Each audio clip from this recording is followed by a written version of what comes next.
Maka subhanallah, Allahumma salli ala sayyidina Muhammad. Maka sebab itu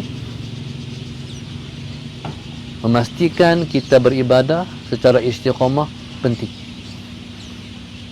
Ibadah secara istiqamah ni, yang pertama sekali ibadah fardu. Ibadah fardu, kalau semayang tak boleh tinggal sama sekali selagi mana akal masih ada. Kalau di sana ada keuzuran untuk kita, Allahumma salli ala sayyidina Muhammad, keuzuran untuk kita melakukan ibadah. Bagi contoh, orang yang berada di ICU berselerat, Allahumma salli ala sayyidina Muhammad, waya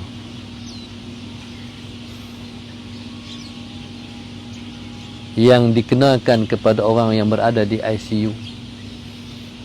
Waktu tu dia tak boleh nak turun pergi ambil wuduk. Waktu tu dia kena duduk atas katil je. Waktu sembahyang dah masuk, Allahumma salli ala sayyidina Muhammad. Maka subhanallah, Allahumma salli ala sayyidina Muhammad. Ketika itu sembahyang kena sembahyang, tapi wuduk tak boleh ambil. Ataupun Allahumma salli ala sayyidina Muhammad, nak sembahyang macam mana? Pakai pampers. Jadi pada ketika itu sembahyangnya ialah menghormati waktu. Sembahyang menghormati waktu. Sembahyang juga Allahumma salli ala sayyidina Muhammad. Sembahyang juga.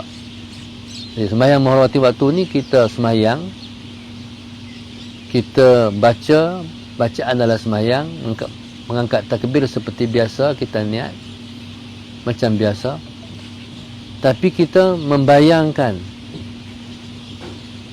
pergerakan sembahyang dan kita membaca bacaan yang ada dalam Allahumma salli ala sayyidina Muhammad.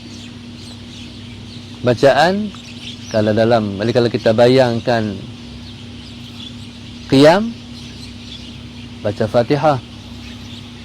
Jadi kita bayangkan Allahumma salli ala sayyidina Muhammad, rukuk, baca tasbih. Begitulah dalam semua bayangan kita tu. Jadi kita membaca bacaan yang telah ditetapkan dalam sembahyang. Nanti bila mana kita sihat, kita berpeluang kita sihat. Walaupun kita masuk ICU, tapi kita sihat, qada balik sembahyang tu. Allahumma salli ala sayyidina Muhammad. Tapi kalau kita ditentukan mati dalam ICU, kita dah terlepas dengan Tuhan. Berarti kita dah tunaikan hak kita dengan Allah Subhanahu wa taala.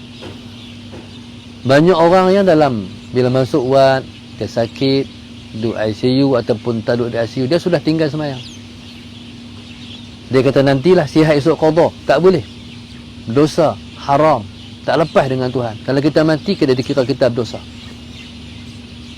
Jadi sedangkan sakit itu ialah merupakan lampu merah yang berisyarat mungkin kita akan mati. Tapi oleh kerana ilmu tak ada, dia berani meninggalkan sembahyang. Sebab sembahyang adalah perkara yang paling besar, hak Tuhan yang paling besar yang kita kena tunaikan. Allahumma salli ala sayyidina Muhammad. Jadi maksudnya orang yang meninggalkan sembahyang, jadi dia mati dalam keadaan dia berdosa. Bahaya dah balik jumpa Tuhan tanpa dia sembahyang. Okey. Sementara ibadah sunat,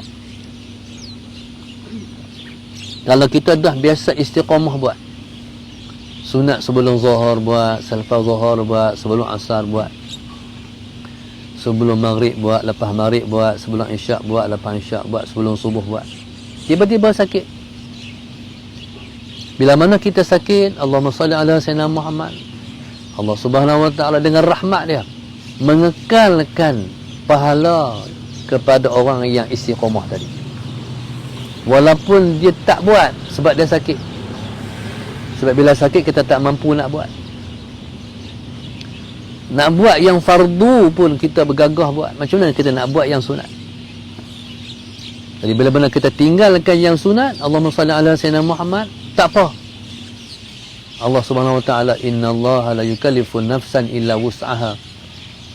Allah Subhanahu Wa Taala tidak memberatkan seseorang melainkan dia mengikut kemampuan dia saja.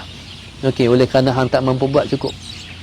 Jadi pahala tetap berjalan pada orang yang istiqamah sembahyang sunat dan melakukan ibadah yang sunat. Muslimin dan muslimat yang mati Allah sekalian, Allahumma salli ala sayyidina Muhammad.